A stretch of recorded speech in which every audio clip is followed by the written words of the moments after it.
Hello. I just rewatched La La Land again for the second time because I watched it at first on a flight when I was traveling just recently this December, and I want to talk about it because I talked a lot of shit about La La Land when I was watching it on the flight to other people. And then somebody told me that, oh, they insisted that I need to rewatch La La Land without the expectations of everything that I remember from the movie that people were talking about. So I did, because when I was first watching it on the flight, I just had like whenever I watch movies, if it's like especially something big, I always remember whatever people say online about it. And so with La La Land, a lot of people were very emotionally um, destroyed at the ending. And so I put off La La Land because it seems like one of those movies that I would get really impacted by, and I like movies like that. And usually when I'm really into something, then I tend to go down a whole rabbit hole of the directing and the casting and the storyline and the colors and the, interpretations and everything.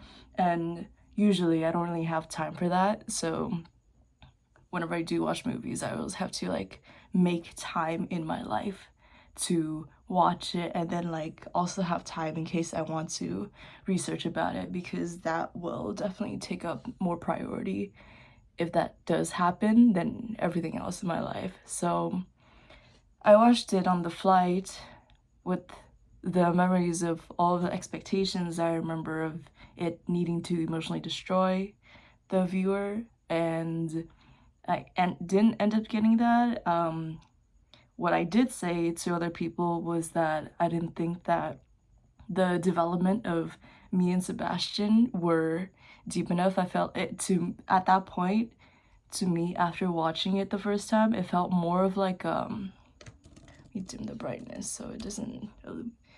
It was more like a situationship to me when I first watched it on the flight, because it was very reminiscent of like a lot of the past relationships that I would have with men, and how it felt like a rush in the beginning, and that was almost what it was when I was watching it at first, a rush of emotions with all the vibrance and the music and the, especially during the summer portion. So the entire summer section that they were showcasing to develop the two main characters' relationship, it went by a little too fast, and it just was very reminiscent of like all of the past talking stages or like events or like dates that I would go on, and so it didn't hit me as hard. And so after, in the aftermath of that, they then showed like the conflict and everything, and by the end of the movie I couldn't feel the bond between me and Sebastian as much as other people were, because of that association with the summer scenes. But I rewatched it just now with nothing distracting me, with no turbulence, no white noise from the engines of the plane, like nothing else distracting me. I had the volume on full blast on my laptop, and I begin to realize that all of the past movies that I might have disliked could have been because I was not actively immersed enough in the movie. Like, so I take it back. La La Land does not deserve all the hate that I gave it the first time I watched it.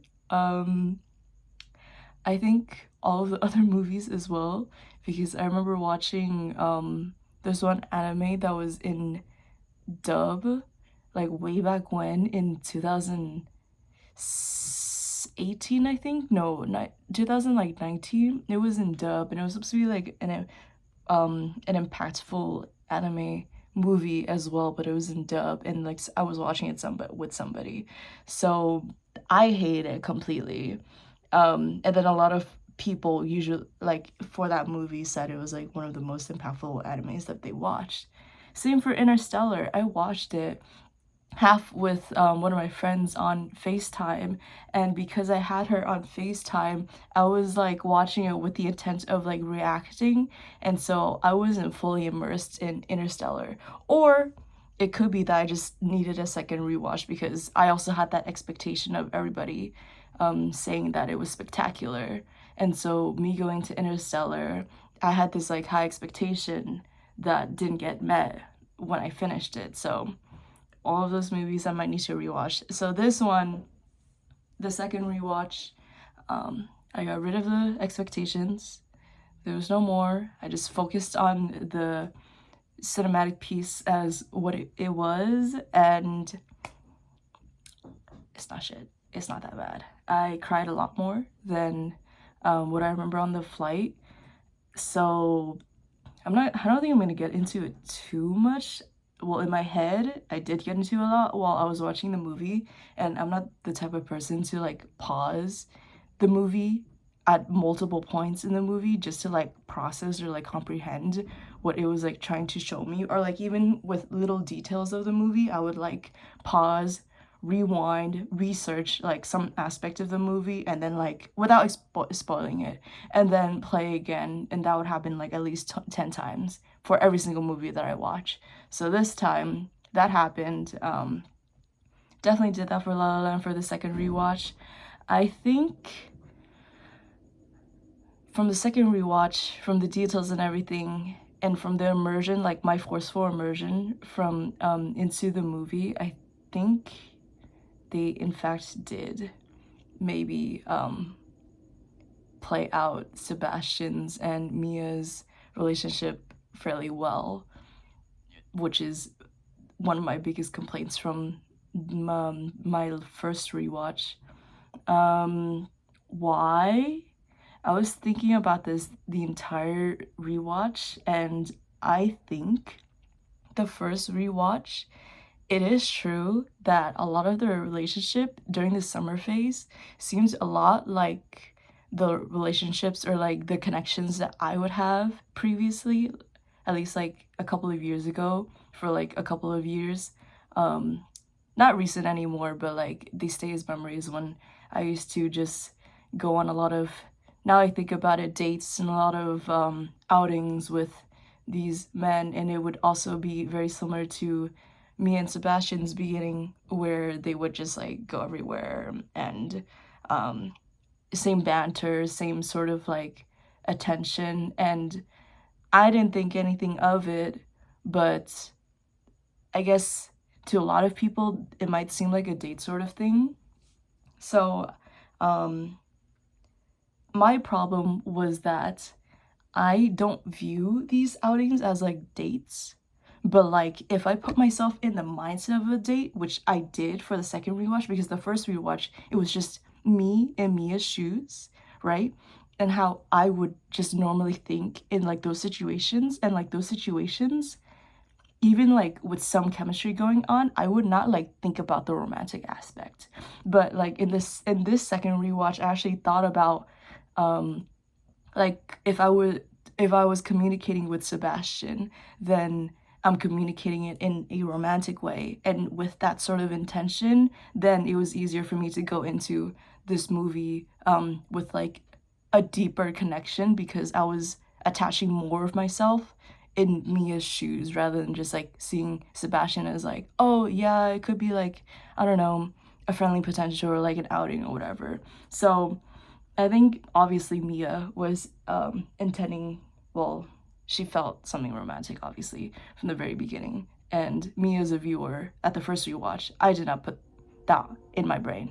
So second rewatch I did, and that changed the view of the entire movie completely. So there's that.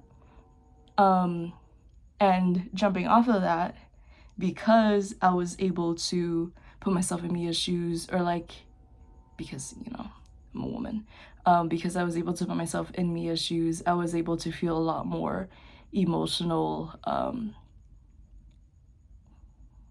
a lot more of an emotional impact from the movie. and I was able to glide along with the relationship, and now I pretty much see what a lot of people might think is like one of the most tragic, well, not tragic, but like one of the most bittersweet relationships in Hollywood. I don't think I still had that much of a reaction. Like, I didn't cry bucket loads like I've seen some people on social media have towards this movie, but I definitely did shed a lot more tears than I did on the flight. And I think it was nice seeing the relationship as it played out. I think it's a very dreamer, yearning sort of like two creatives. It's a very creative sort of film, and I feel like someone like me could relate a lot to this. Could, personally, not really, but I don't know. I think that was my overall gist of the my thoughts on La La Land. Music obviously was great. The relationship itself, I've commented like throughout all of this move or video. I still feel like it's very reminiscent of my past situationships, or not even situationships, but just like meeting up with men. Obviously, as I've stated, I think a fair amount of times already. But I feel like a lot of this was also a reflection of how I approach my connections with people, especially men. And I just realized that I don't think I'm putting myself in the views of like how I don't have a romantic lens towards a lot of these outings as much. And so I don't know if that is a problem personally. Well, once again, this movie is like a reflection towards my own life. I don't I feel like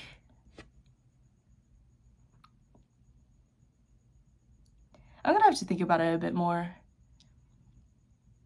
I feel like it exposed a lot of, well, it came up in thought, but then it went away. I was watching the movie, but I think it definitely showed a lot of what I would say is avoidant attachment. And so I could see myself feeling a lot more for this movie if I were to put myself in my younger self shoes, where a lot of these like interactions with men, such as like the car or like the car door opening for me, and like the banter, and like the semi dates to the theater, and like the invitations to stuff like that. um Younger me, I think, definitely would have taken it as sort of a potential date or like romantic attraction towards them. um I don't think that would be the case now. And I think half of that is because I've potentially got on too many of them for me to sort of like feel anything towards those sort of interactions, considering I think now it's more common than rare. And obviously, like, once it becomes common, it doesn't become that special anymore.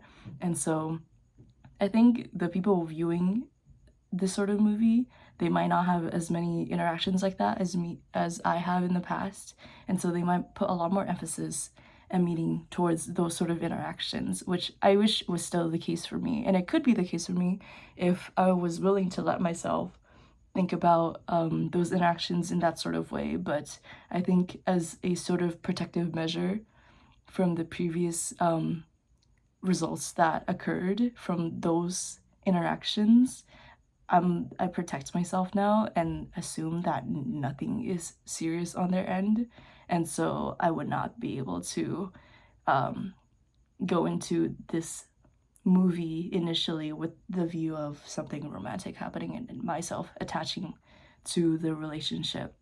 But I think if I were to find, yeah, different views in relationship. That's what I usually got. That's what I got from this movie.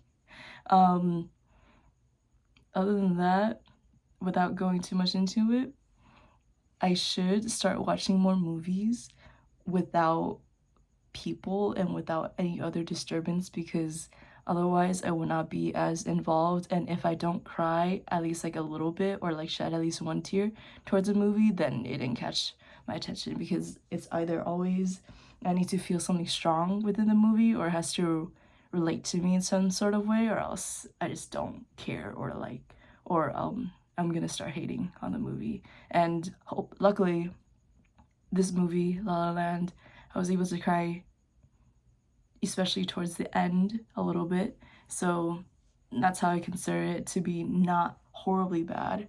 The first watch I barely cried, so I wasn't as involved in it. But moving on in the future, definitely solo activity, sort of dim the lights, put on the music louder, or like the sound of the movie louder, so I can immerse myself in the scenes and I'll probably have a better experience. But yeah, I wouldn't say La La Land is like one of my tops, but it wasn't as low as it was before. So yeah.